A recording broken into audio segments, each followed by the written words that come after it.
Today's lesson is on exponential models. But before we get started, how about a little riddle? Frederick was out for a walk when it started to rain really hard. He didn't have an umbrella nor a hat, but his clothes were soaked, yet not a single hair on his head got wet. How could this happen? He was bald. Oh, okay, that's why his hair didn't get wet. Okay. Alrighty. Exponential models. We're going to start with this generic model that can be used for population growth or decay, appreciation. It can be used for interest. This is a generic model, so to speak. And here I've outlined what each exponent is or what each variable represents. P is your principal and A is your ending amount. The R is for your interest rate, but be sure to write it as a decimal. For example, if you have 6.2%, always move the decimal twice to the left. So 6.2% as a decimal is 0.062. So you always want to input your rate as a decimal. If it shows depreciation, you have to make it negative. And if it's something that's growing, you make it positive. And T represents time in years. There are situations where you can use this model and make T a different increment of time, but will you just use it for years? Example 1. A Rolex Submariner watch was purchased in 1970 for $235. This watch appreciates about 7% each year. So first, let's start by writing an exponential model. We're going to use the generic model that I just gave you above. A equals P times 1 plus R to the T power. And we're simply going to put in what we know.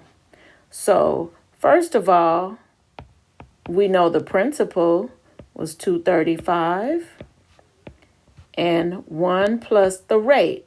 Now 7%, remember I told you move the decimal twice, so that'd be 0.07 and T. So with the model, we can simplify it just a bit, but it's just that easy. You just put in what you know, and you're done. So there's our model. Alrighty.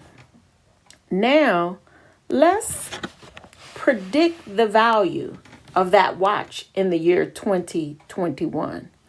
So the first thing I want to know is how many years have passed since 1970, because our model was based on 1970. So that's 51 years that has gone by. So that'll be our time in years. And now we can use this model to figure out the ending amount. So 235, 1.07, and now we plug in the 51. So you can easily punch that into your calculator. And when you do, you get $7,406.97. Always make money look like money. Okay. Notice just 7%, but over a long time, things can really go up. Now, when will the watch be worth $10,000? We can again use this same model to figure that out. But now we want the ending amount to be $10,000. We know the beginning amount.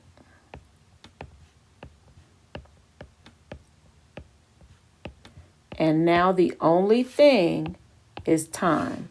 That's what we want to know. So now we're going to have to use our skills and solve this exponential function or exponential equation.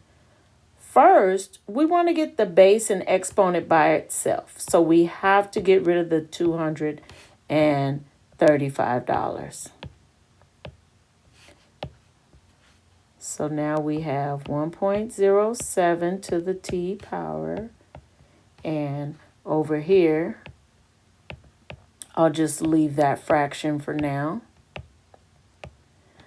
So here's the big thing that we learned in the last lesson, and that was to convert to logarithmic form. The log solves the exponent solves the log. They are inverse functions.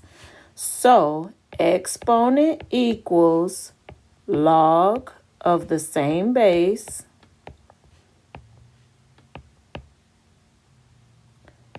and now we can punch that into the calculator. And remember, we have to use the base change formula to punch it in. Big number on top. Make a new log on the bottom with the base. And when you punch that in, you get approximately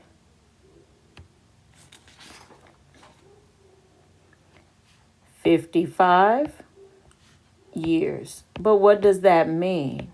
What year would that be? Well, remember, this model starts in 1970. So if we add 55 to that, that puts us in the year of 2025. So when will according to this model, when will the watch be worth 10,000? And I would say in the year 2025. Alrighty. So let's talk a bit about the difference between growth and decay, or just being constant. Because if you're not growing and you're not decaying, that means you're constant, which you'll find in science is the hardest to achieve. So first of all, let's look at a graph that's growing. So here, that's a linear graph that shows growth. This would be an exponential graph showing growth, or maybe even a logarithmic graph that's showing growth. And notice how that growth kind of tails off pretty fast. Also, we can look at decay graphically. Notice, and we always go from left to right. Left to right. So if we look at that from left to right, this graph, as time goes on, the values go down. Now here, this would show decay. Okay, and say for example, you have some type of sickness or bacteria. Over time, as you take the antibiotics, the amount of bacteria would decrease. So that would be decay. We look at carbon dating and you see that exponential decay. These are linear and this is exponential. These two are exponential examples. These are linear examples. And let's see, what would a example of logarithmic decay look like? That would flip this way. Okay, so decay. Now our constant graph is just going to be boom, straight across. Whatever the population starts at, if you start with $300, it's always going to stay $300. Now let's look at what these might look like as a function. Okay, so linear growth might look like 4x plus 3. Exponential growth might be 2 to the x power. Okay, or logarithmic growth might be something like y equals log of base 2 to the x power. Something like that. Now, what I need you to understand is that decay has a negative slope. Okay, this shows linear decay. But exponential decay, this is where it gets interesting. You have to have a base less than 1, maybe even a coefficient here, which doesn't matter, but let's say this base is less than 1, then that shows decay, okay? Or a logarithmic base less than 1. Anytime the base is less than 1, that shows decay. Here, base is greater than 1. Now, for linear functions, you're just looking at a positive or a negative slope. So that's a little different. Today, we're focusing on exponential growth and decay. And constant, that might be something like y equals 3. Or if you look at it in an exponential form, the base would equal 1. If that base is 1, this graph is steady. It will not go up or down. Okay. And remember, 1 as a percent is 100%. So whenever something's at 100%, it doesn't change. Okay. Which functions show exponential growth? Well, here, this is exponential because the variable is an exponent and the base is greater than 1. So this one definitely shows exponential growth. B, no, this is linear growth. I asked for exponential growth. What about this one? Is this growth? This is exponential, but this is decay. So this does not show growth. Now let's see, we got 0.05, which shows that the number out front shows your initial population or whatever you're starting with. That doesn't matter. The base under the exponent is what we're really looking at. Okay, and that's greater than 1. So guess what? This is exponential growth. Okay, so I'm going to put a star on that one also. This one shows exponential growth. Look at my superstar twinkling. All righty. Let's look now at compound interest. This formula's a little different, but close. All we did is add a couple n's into the equation. And these n's represent the number of compounds per year because t is in years. Alrighty, let's practice using that formula right there. Let's say you deposit $8,600 in an account that pays only 1.32% annual interest. Find the balance after 3 years, so that's my T. This is going to represent my R once I move that decimal. If the interest rate is compounded quarterly, what does quarterly mean? That means N equals 4. It's going to compound 4 times in the year. Alrighty, so now let's start plugging into our equation. A, that's our ending amount. P is our principal. That's our beginning amount. We have 1 plus the interest rate. Remember, we need those zeros. We got to move that decimal once. Wait a minute. I think I put too many zeros in there. Hold on. Let me get that fixed up.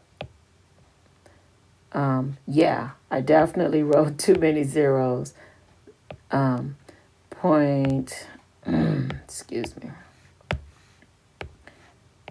0, 1, 3, 2 over the number of compounds, which is 4, and N 4 and T is 3 years. So now we can begin to compute.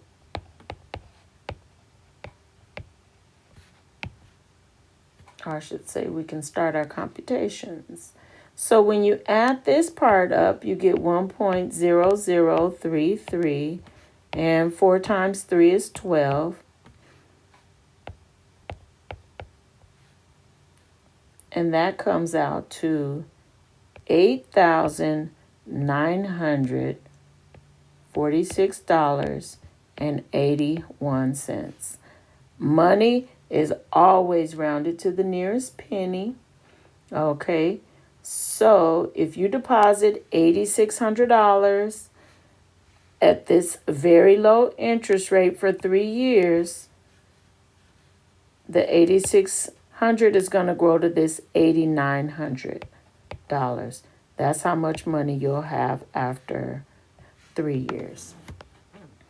Alrighty, let's look at another formula.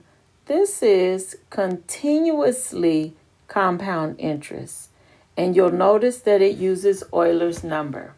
Okay, don't use this approximation. Use the key on the calculator that says e to the x. Okay, so let's practice using this formula. And there's no new variables here. We already know what the A, the P, the R, and the T stand for. So how long would it take to double $10,000 compounded continuously at 8%?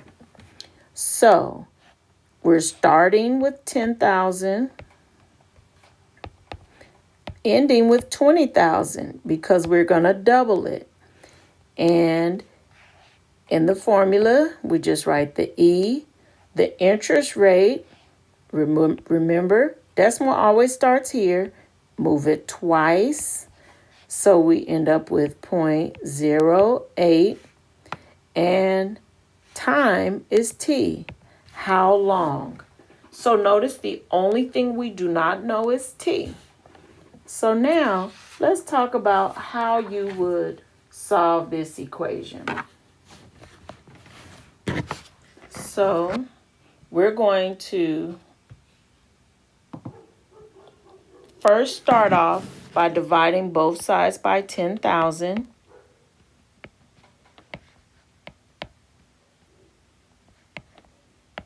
And notice here we have 2. Now that definitely shows how we've doubled. See, that 2 represents double. It doesn't matter if you started out with $14 and you doubled it to 28. It's still going to reduce down to 2. Now that we have the base alone, we're going to convert to logarithmic form. So we have the exponent equals log base e of 2. Remember, log base e simply means the natural log. So natural log of 2. And now we're going to divide by 0.08 on both sides. And so we can punch that right into our calculator, which I'm going to do now. And we have, let's see, natural log of 2 divided by 800ths. And that's approximately 8.664. So it says, how long will it take to double $10,000? So you could round that off, but I'd say about 8.7 years. You don't have to convert that to months, but if you wanted to, all you would have to do is take that 0.664 and multiply it by 12. And that's a very easy way to figure out how many months that is if you wanted to do that. And I'm just punching that in. And that's almost 8 months. And that makes sense that it's almost 2/3 of a year. Okay, so that's our answer for that question. I do want you to know that we have other ways of solving logarithmic equations and exponential equations that we're going to go into during our next lesson.